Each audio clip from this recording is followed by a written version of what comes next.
Hello, guys, and welcome to my week 3 reactions and thoughts video. I'm going to talk a bit about, certain games and that sort of thing, and probably more of the contenders, but I didn't get to catch a lot of the 11 or the 1 o'clock games just because obviously my Packers were on at the time, and they do get my undivided attention, no matter the time slot. So a lot of these take it with a grain of salt, kind of my opinion and what I've kind of heard and what I've looked at, through these teams, but I'm going to kind of be going off the cuff of things that I kind of know, and how I feel, I guess, about some of these teams. But some of them will be really brief, and some of them will have more explanation of ones that I caught, and and definitely looked through and tried to watch and have a good understanding of what happened in the game. But starting off, we have Thursday Night Football, which was Dolphins visiting the Bills. I thought the Dolphins put up way more of a fight than I thought they would. They obviously had matched what the Bills did early on and that sort of thing, but the Bills just kind of put the kibosh on that, got up 7, and then they, feuded it out a little bit in the fourth quarter. I just think that the Dolphins, they really lack kind of a run game, and they really lack, any sort of deep ball. It doesn't surprise me, with the way that Tua has been playing. The Bills, it's obviously one of those things that Josh Allen is just still playing at a crazy high level, which doesn't surprise me. And it's more big brother beat up on little brother. But otherwise, that's kind of my thoughts on this. Obviously, I think Cook obviously was really, really, really good, and that sort of thing. And it's like, how are you going to stop, Cook, Allen, and then, Kincaid when he pops off, which I'm really happy that he did. I was like, this is a pleasant surprise, but it further solidifies the Bills as being a top team, and any team should be like afraid to play them at least a little bit. Moving on to Falcons, Panthers. The story of this game was mistakes on the Falcons side. Obviously, Penix with a pick 6.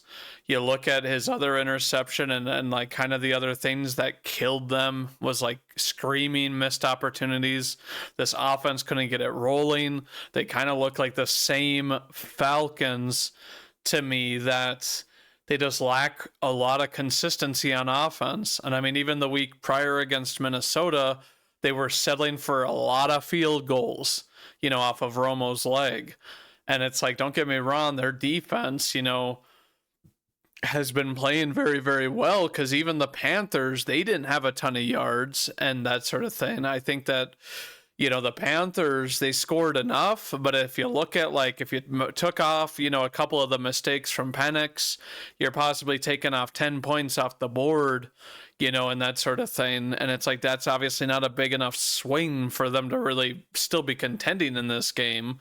But it's wild to me, a team like the Falcons that are so talented, and then they lose to the Panthers, just showing, I guess, that this division is really unpredictable. Even the undefeated Buccaneers the only thing predictable about them is that it's going to be an unpredictable win, in their first 3 games. But we'll talk about that a little bit more.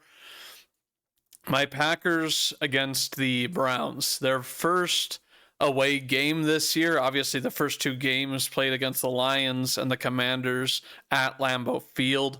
I think that really because the O-line was banged up and certain players haven't gotten enough reps, and they tried to get Zach Tom back in the game, this week, but then they had to quickly pull him out because he wasn't feeling up to snuff, and why risk your star right tackle? And then Jordan Morgan, ended up having a lot of false starts and a lot of issues, pre-snap issues type of thing. The Packers in total had 14 penalties, which is, crazy high. Obviously, it's hard to win against a Browns defense that is ranked high, And a lot of people, kind of thought like, oh, the Browns gave up 40 last week to the Ravens, but ultimately that was only because of certain things that happened offensively, that made it easy for the Ravens to score, because otherwise they were neck and neck with the Ravens, who are obviously a pretty good team, and, and the Browns, who just have, and have had a very good defense for a very long time.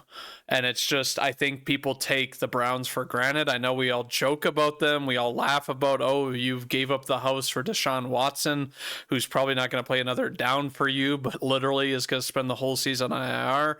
But the Browns have a no-joke defense with, Graham, Garrett, Denzel Ward, Grant Delpit, who got the pick, is an underrated guy.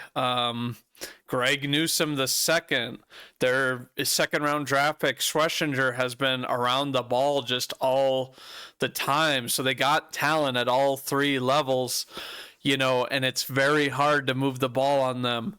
It's like even last week, Henry had, a really thin. So the Browns, they kind of got my respect for this.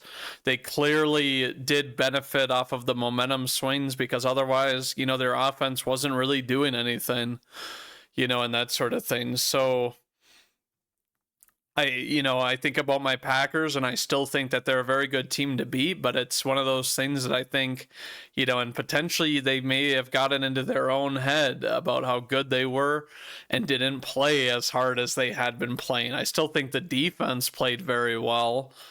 Obviously the Browns offense is nothing to sing home about. It's what they've lacked, but I'm not putting this blame on Love, even though it was a costly turnover, obviously.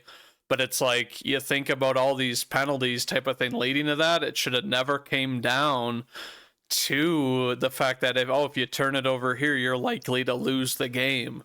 So, and kudos to the kicker of the Browns. Obviously very good player, and can kick it long with good accuracy and has a good leg. But otherwise, props to the Browns for getting their first win against an undefeated team. And I think, my Packers just really need to reassess and refocus, especially for next week at Dallas. Moving on to Texans and Jaguars. This was a game I thought was a crapshoot to predict. I thought that the Texans, would be one of those teams that would not fall 0-3 and would maybe brain it this game, but they really didn't, brain it, obviously. Obviously, it was a game of low scoring and that sort of thing, and you know what? Goodness, I don't know why.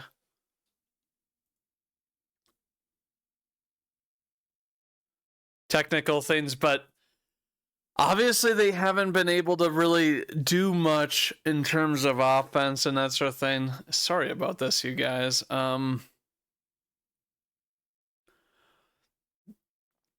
it's like you look at oh, this is goodness. To me, Texans Jaguars, it's like 17-10. That's not really that much of an impressive victory type of thing, where it's like, what are we doing though? And we obviously can't put up points. We got to do something. I feel like the Texans need to address this O-line. I feel like they need to address Stroud and, and what's going on. But it's like, Stroud, interception, and this sort of thing. But it's like, you look at these players, it's like they're making him throw so much. They can't have Stroud as, the most, or sorry, not the most, but it's like they can't have Chubb carry it 9 times, Woody Marks, who's looked good, and you have this, but you just, I don't know, for whatever reason, you don't want to run the football, even though you have a bad O-line. Like, I just don't trust the scheme of the Texans.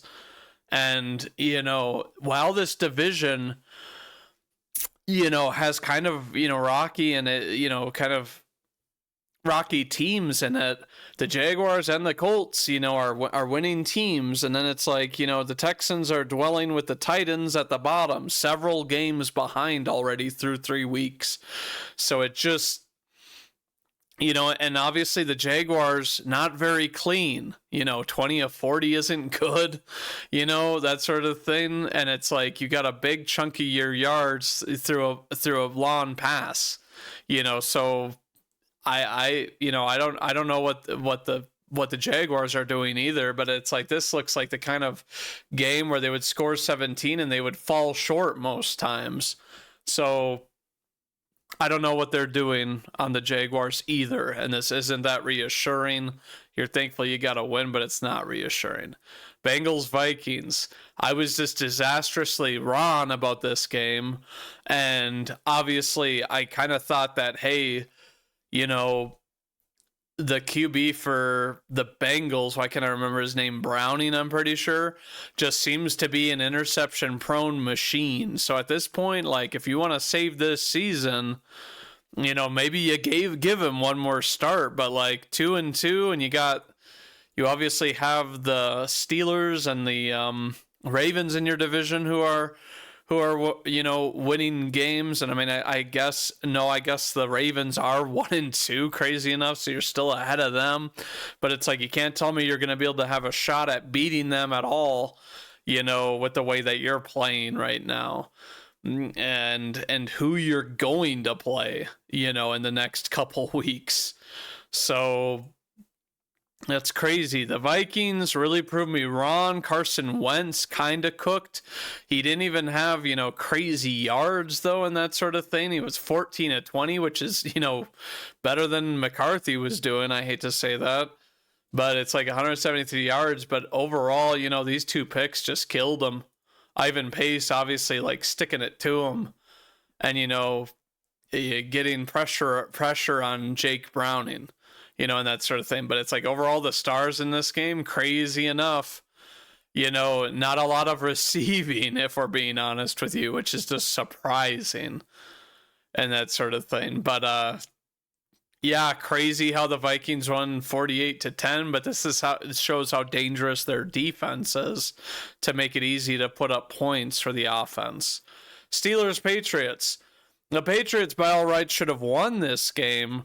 A few miscues by Drake May, where it's like it led, to them not being able to capitalize on points and that sort of thing. So, I think that they had like 3 turnovers in like the red zone or something, or when they were in enemy territory and that sort of thing, taking points off the board. And the Steelers, they kind of lucked out on this one. Obviously not a stellar performance from Rodgers, they're definitely trying to run the ball more, but it's like this Patriots team is very young and disciplined, obviously, except for a few costly turnovers. So overall, it's just, one of those things that the Steelers aren't looking very good. You're glad you're 2-1. But the Patriots, are coming along and they're looking better, to where it's like you just got to cut down on the mistakes and you can beat some of these teams that are, supposedly a veteran savvy team, but have been very, very inconsistent per what I think we should expect of the Steelers. Rams Eagles, talk about a crazy game. 2 blocked field goals and 1 return for a touchdown. I thought the Rams had this. Like probably a lot of people, they really did really, really well this game and that sort of thing. And it was in Philadelphia, but overall, a doldrum in the fourth quarter, which is rare for a Sean McVay team. Usually they close out very, very strong, but rough loss for the Rams in a game that, might affect playoff seeding, come the end of the year. But the Eagles, the interesting thing to me about them still is that they haven't figured out their offense. And one thing that I really, really, really want to mention about this team is, while Hurts, I mean, this is acceptable, but the way he lit it up in the Super Bowl, the way this team is built, it just, to me, is kind of wild that you're not doing so well. And obviously the running game is doing a little bit worse type of thing. They had a tush push that I guess was very controversial, where I think the guy did move, and I think Maybe there needs to be some other way to officiate these plays where they're all bunched together.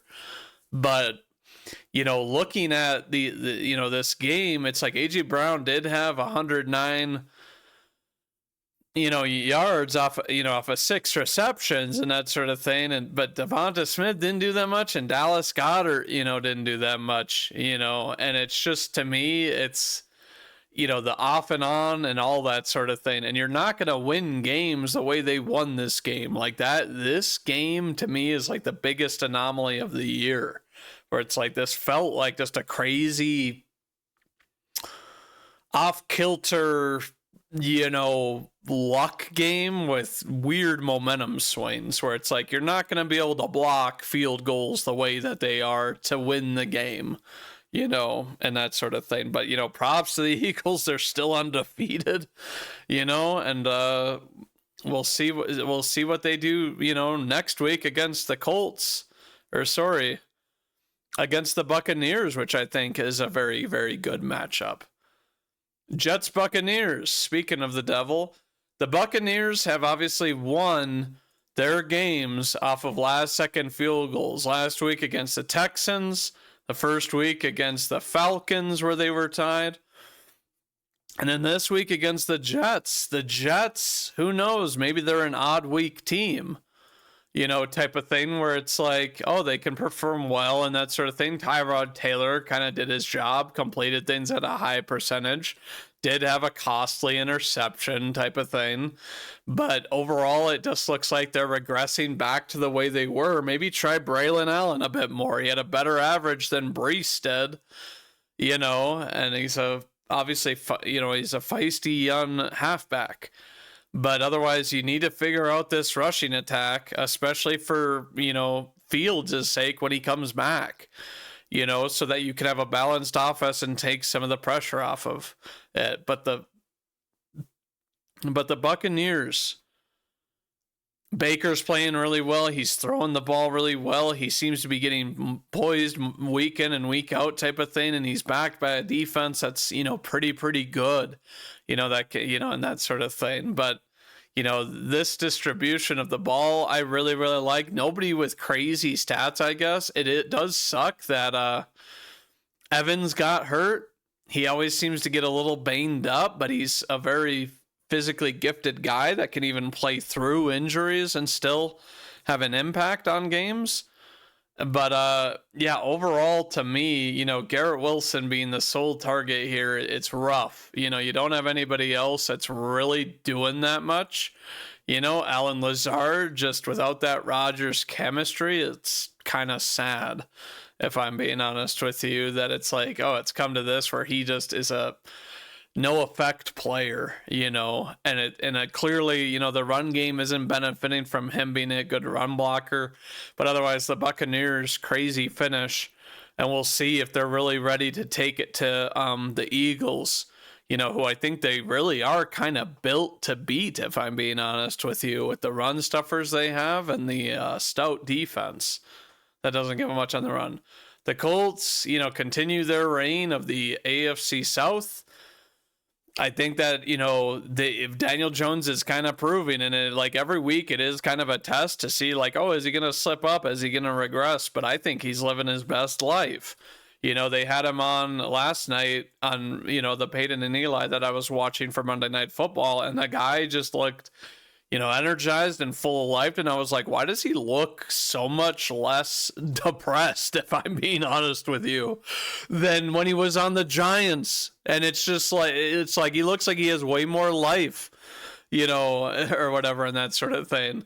And continues to do really good, continues to, maybe nothing crazy, but you don't need to have crazy games when you have a balanced attack and a run game like this, where it's like Jonathan Taylor, just doing very, very well and that sort of thing in that regard. But, overall, I just think that, this game, you go up against a defense that is pretty good and scrappy and has getting picks, and making it difficult on quarterbacks, albeit the Titans, I don't think, have played the stiffest competition, obviously obviously, the Rams, not that bad of a team, and, the Broncos, well, I guess, but the Broncos, it's interesting. Do I say they're a good team? They've been cutting it close and just not able to close games with some, I don't know, iffy errors is what I'll say about it. But the Titans, Cam Ward will get his time, but it's one of those things that the Colts seemingly look really, really legit to me, where it's like, I like what they're doing. And it's like none of it like blows off the page besides the no turnovers, which, is, a recipe for success. But props to them on being undefeated that nobody probably predicted, when they named Daniel Jones the starter. Raiders, Commanders. The Commanders obviously pulled ahead quite a bit. This was kind of, you look at the score and this was, I guess not really that close of a game type of thing. But it's like the Raiders kind of had a resurgence at the end where they were able to kind of score. And I think that's the result of the Commanders not really having a close it defense, type of thing. Geno Smith, 289 yards. He played better this game. But it was also, they were down by quite a lot, and that sort of thing. Still not much in terms of carries. They're trying to get Gene T going, and it's like he's got a very, pedestrian kind of carry for a guy that you picked in the first round, in a lawn of 18. But, we'll kind of see. I think that the line for the Raiders is still kind of needing fixing, and it's like the guy just doesn't really get that much room. And if the Commanders are good on one thing, I think they do have a decent run defense this year. I mean, even when my Packers played them, the run defense was pretty stout against, Josh Jacobs, who obviously rushed for like 1,300 last year. But you kind of look at this. I really like that Trey Tucker kind of cooked, if I'm being honest with you. I think it's interesting. I think that, Trey Tucker's good. I think Brock Bowers, it's surprising, that he's not having as crazy of a year, obviously. Jacoby Myers is good. Dante Thorne is a deep threat. I think they need to get him more involved. This is a very, stacked team, I feel like. And Jack Beck, who, I mean, and that sort of thing, I feel like they got a number of weapons on this team that they should be playing at a high level. Their own line, to me, is kind of the weak point. Obviously some of the talent unproven, but, you've got to give some help to your defense and not be putting up these meager drives early in the game. Because if you start a game where you're 14 in the first quarter, teams are going to, think, man, how are we going to stop this team consistently and close out the game on top? But the Commanders, I mean, good rebound game after they obviously lost to my Packers on Thursday Night Football, a week and a half ago. But moving on to Broncos Chargers, the Broncos, like I said, these, I wouldn't say mistakes, but the inability to really push it downfield type of thing. J.K. Dobbins did do a really good rushing type of, game, but I honestly think that they need to do more with, their other backs. I think RJ Harvey, needs to get more involved as kind of a spicy kind of play gadget dude, type of thing. But overall, Najee Harris getting out for this season with an injury really sucks because he was obviously doing good. And Omarion Hampton, Omarion Hampton, obviously you hope that they, would be able to, have him pounded a little bit better type of thing. But Herbert, he obviously had a crazy kind of throw, wasn't the prettiest, but he was up against a stiff Broncos defense, who did pick him off, which was kind of surprising. But overall, was getting pressure on him quite a bit. And I think that he did what he needed to do to win this game. And props to the Chargers for leading the way in the AFC West. Saints Seahawks. The Seahawks killed the Saints. Rest in peace. Darnold, came alive. I like that Torrey Horton did very, very well. They still don't have the run game that I think they should have, if I'm going to be honest with you. I really think that, you know, they really need to get this run game consistent, and then the Seahawks will be consistent week in and week out. I think that you look at this team, and obviously JSN cooks. Torrey Horton had, you know, a good catch type of thing, and he had a kickoff return showing his ability type of thing. And I do think he should be wide receiver 2, and they should, you know, work on him a bit more. Kenneth Walker, obviously, you know, I think they should honestly use him a little bit more in the receiving game. If you can't run the football, do extensions of these with Kenneth Walker, who is kind of, you know, to me, a little bit like Jahmyr Gibbs, where, yeah, not as fast, not as shifty, and not as elusive, but he's quick enough that, like, you let him go for, like, a little bit of time on a screen or, you know, a good route against a linebacker, then this guy, you know, could be good that way. But it's, you know, you kind of, you know, since you don't really have a tight end that is like the go-to, you know, sick tight end, you know, type of guy, that they seemingly don't like anybody on this team, then gosh, you need something else, you know. And overall, it's like, this is a good win for them. I think they're going to win against the Cardinals on Thursday night, if I'm being honest with you. But overall, they played a Saints defense that usually isn't that bad, you know, type of thing. But they were unable to get pressure on the quarterback and that sort of thing. And, you know, overall, you know, I think that, hey, you know, you got to get Torrey Horton a little bit more involved. But props to the Seahawks. This is the kind of win that I think, you know, you send a message to the rest of the division, even if it is against a Saints team that, you know, it hasn't won a game, obviously. Cowboys-Bears. I was dreadfully wrong. I thought the Cowboys would, you know, be able to at least score a bunch, have a week like they did the week prior, because the Bears haven't shown anything on defense.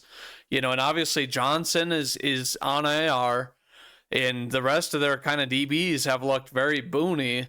The thing, though, about the Cowboys that I'll see with this is that CeeDee Lamb got hurt with a bad ankle injury. You know, that's, you know, not going to end his season, but it's going to sideline him. And I've said it for years that I think Dak Prescott is a good quarterback, but he lacks sufficient talent around him, so that he needs guys like CeeDee Lamb, and even, I mean, George Pickens, you know, was trying to carry the load type of thing, but he, you know, without a guy who's a very, very, very strong weapon, he just doesn't do enough for me. And 2 picks against the Bears, you know, I just think that, you know, the Bears, for having had, you know, played against this guy, and don't get me wrong, he put up good yards, he had a good completion percentage, but then he had 2 bad throws type of thing. And then you have Caleb Williams, who everyone's like, it's a coming out party type of thing. Dude only had to complete 19 passes, you know, acceptable of 28, acceptable type of thing. But it's like, he did so again, you know, but you kind of look at, you know, their team, and the Bears were giving up a lot on the ground type of thing, where it's like, if the Cowboys didn't have these, you know, stupid mistakes, you know, this is well within their realm to win this game potentially and have a little bit more momentum, you know, and that sort of thing. But overall, to me, you know, I think that the Bears as well, you know, you look at Caleb doing well and having this amount of yards. Well, the week prior, this Cowboys defense was lit up by Russell Wilson, who had over 450. So I'm beginning to think that rather than giving props to these QBs who have, you know, good weeks against a defense that just isn't there essentially, and they're leaving guys wide open, it's like, you look at, you know, Luther Burden, you know, obviously had a freaking lawn target, you know, off of a, you know, a trick play where the guy wasn't even close to him. Rome Odunze, easy, you know, type of thing. And it's like, this is a guy who was still targeted 7 times with only 3 catches. So it's, and it is their star. I will say it that I think Odunze is their best wide receiver and has been this year. And it has been in other games despite the lack of Caleb's success. But to me, it's easier to have success when your guys are running free down the field. And they literally did the same thing with Malik Neighbors the week prior, the Cowboys defense. So it's like your wide receiver doesn't have to be crazy talented if the defense just plays it wrong and looks terrible with blown coverages, and DJ Moore still only having this much. I think it's crazy. I think if you were looking at this game and you're thinking like, oh, this is a very dominant win type of thing, you're thinking DJ Moore, Luther Burden, and Odunze are all feasting, and that sort of thing. But, maybe it was drawn up that way type of thing. But you think, I don't know, with all the opportunities, them putting DJ Moore in the backfield and doing all this, you don't think that they were trying to get him the ball. They were. But I'm just, obviously I'm a Packers fan, but to me, it's insane that people want to give Caleb this much props. But it's like the dudes were wide open. Like, I'm sorry, but, if a QB, any QB in the league, no matter they're a backup or anything, could have made those throws, with the lack of pressure that the Cowboys bring. But I think it's really starting to show just how decrepit and vulnerable this Cowboys defense is. And I think, the only reason why week one they looked like a competent defense is because the Eagles haven't figured out their offense, like I've said. In what was a close game where they almost won. But like the Cowboys, it's, I don't know. It's, to me, you're looking like a team that it's like, you're not going to be able to beat many of these teams, unless you have a high scoring, high efficient offense that cuts down on these mistakes. So moving on, we have Cardinals Niners. The Cardinals, I don't know if I can ever believe in again. Mac Jones, was dicing them up. They were playing soft coverage, and I don't get it. I've seen these guys play feistier football. Kyler Murray just under duress most of this game where he has to like scramble and run, not able to get a lot of yards. James Conner, I'm really sorry for him getting hurt. It really, really sucks. But they don't really have that much of a run game. I guess Trey Benson did come in and he did, pretty good, respectable at least.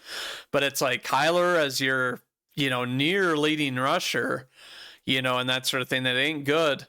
And then it's like I saw Marvin Harrison drop a football, that was like an easy catch. Like he's chasing the ball and he just grab and drop. And I was like, okay.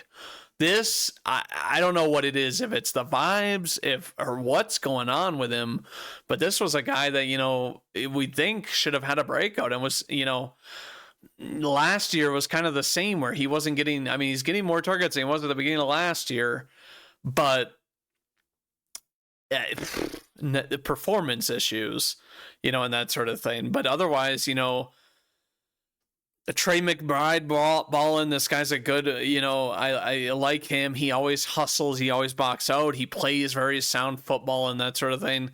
But overall, it's like if you can't beat a guy like Mac Jones and he dices you up, I really, really worry.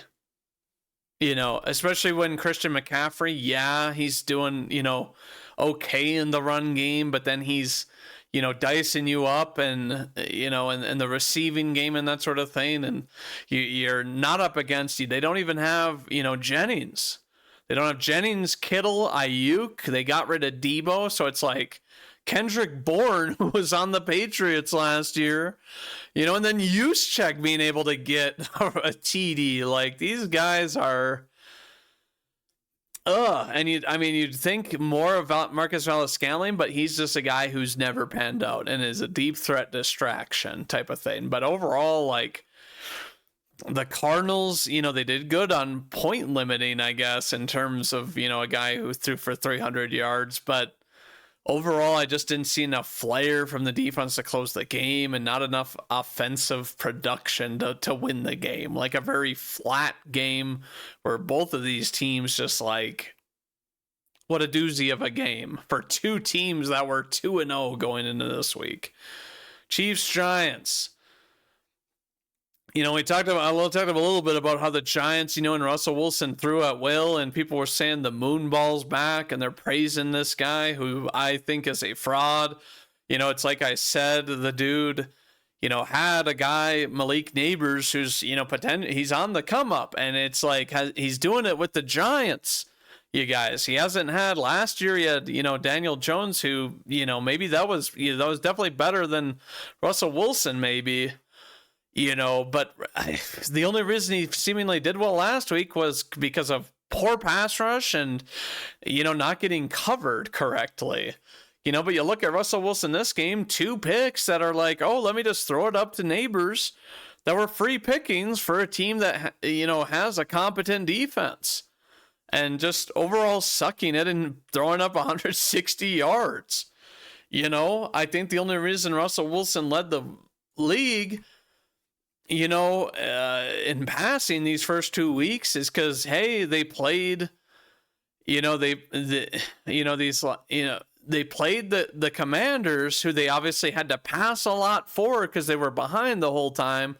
Then they got into this shootout with the Cowboys where that just don't play deep field defense, so it's easy to do so. And then you play a competent team, and then next week you play another competent team that isn't just going to let you throw it up to Malik Nabers. So thinking about the Giants, I just think that they're going to get exposed, and it's like, the Saints, this would be a good starting point for Dart, right? Jackson Dart type of thing. And obviously, difficult games after that where you play the Eagles twice, a tough defense in the Broncos, who obviously haven't been performing the best, but they have a good defense. San Fran, who knows at that point, you're kind of like, oh, what's going on, halfway at the season. But the Giants, I think their defense did good. I think that, the Chiefs did come alive, and they looked kind of like the Chiefs of old, and they were kind of like, oh, it's almost like they looked themselves in the mirror and they were like, where's our pizzazz? Where's what we had, where we made do with what we had, and we would go out and we would execute a game plan against a defense that isn't terrible. The Giants, I get it, last week they were, diced up by Dak. But Dak has been playing, I guess, pretty good football this year, obviously regardless of this week. But it's interesting that, a team like the Chiefs, now comes alive, and, people were like, oh, that's more reminiscent of the, the last few years of the Chiefs than the first 2.5 games this year. So, watch out for the Chiefs, who obviously don't have it easy. But it's like, I expect them to kind of take Jacksonville, the Raiders, maybe the Commanders, and then they have, several other teams that, Cowboys, Texans, Titans. It's hard for me to think that they won't split with the Chargers, but, they may lose twice to them, depending on what happens at that point in time. But the Chiefs, might be back, and now they only have 3 more games until they get Rashee Rice back, which will help them a lot. Lions, Ravens. Obviously, this was a, highly anticipated game. We wanted to see whether the Lions were legit, type of thing. And the thing that I will say is that the Ravens did look very injured. They didn't have Van Noy playing. Mandabeek didn't play.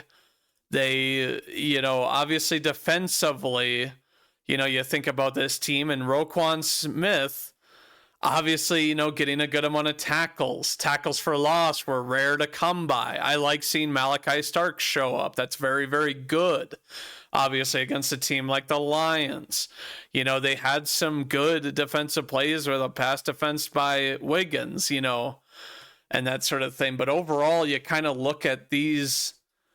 you look at these this defense, and you think to yourself, I think they played a lot of nickel due to the fact that they didn't have the personnel they wanted, and they wanted the best players on the field.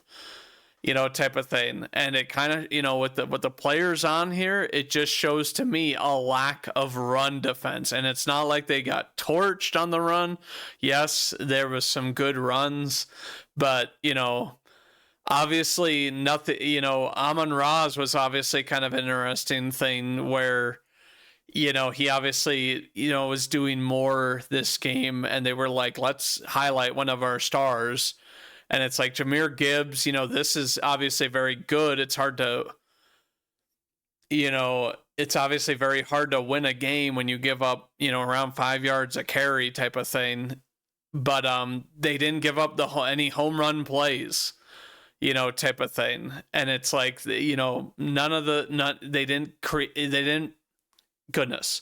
they didn't do anything that gave away free scores to the Lions. As far as I'm concerned, they played to the best of their ability, and if they had those guys, this game to me looks probably a little bit different, type of thing. But the Lions, I will say, did a very good job of containing Lamar Jackson. Obviously he was doing very, very well through the air type of thing. But some plays when they had good coverage on the Lions, he just couldn't get away. And they had a spy. They did good contain on him. And obviously that is, that reflects this, where it's like, oh, but he had a lawn of 13, so it's like 6 of his carries for 23 yards type of thing. Not the best, type of thing. And Derrick Henry, I think they should have ran it a bit more, but his fumble, again, really, really bad and uncharacteristic. That is kind of becoming characteristic, which is astonishing from a guy like Henry. But overall, this game obviously delivered, had a lot of angst, but the Lions really soundly won. Obviously the Ravens, having to score and then kick an onside that did bounce right, but they were still unable to obviously have a drive to try and like tie it to send it into overtime. So the Lions, a very sound win, and I do think that they are a little, a bit more legit with this win than last week's win against the Bears. Because like I said, the Bears didn't play very good defense and were letting the Lions do whatever they wanted to them, on defense. So it's like, we'll see, if they play, if this team, obviously, let's see, next week is against the Browns. I think the Browns obviously coming off a win, but we'll kind of see. The Browns obviously have played the run very, very, very well. And they get after the quarterback, and obviously Jared Goff isn't going to get away from, Myles Garrett, but this will be very interesting to see how much they limit the Lions with a very, very good defense, because obviously the Lions, the other crazy, really good defense that they played was the Packers week 1, and they were doing nothing. So next week, a very, very good measuring stick in terms of their offense game. But it'll be very, very, interesting, to see how the Lions perform next week against a fully a defense that is fully healthy and has been playing, hats off and, blazing, every single week. But that's going to do it for this reactions and my thoughts video, you guys. Tell me what you thought about the games. Obviously this weekend, crazy anomaly of 7 block kicks. But as always, go Pack Go.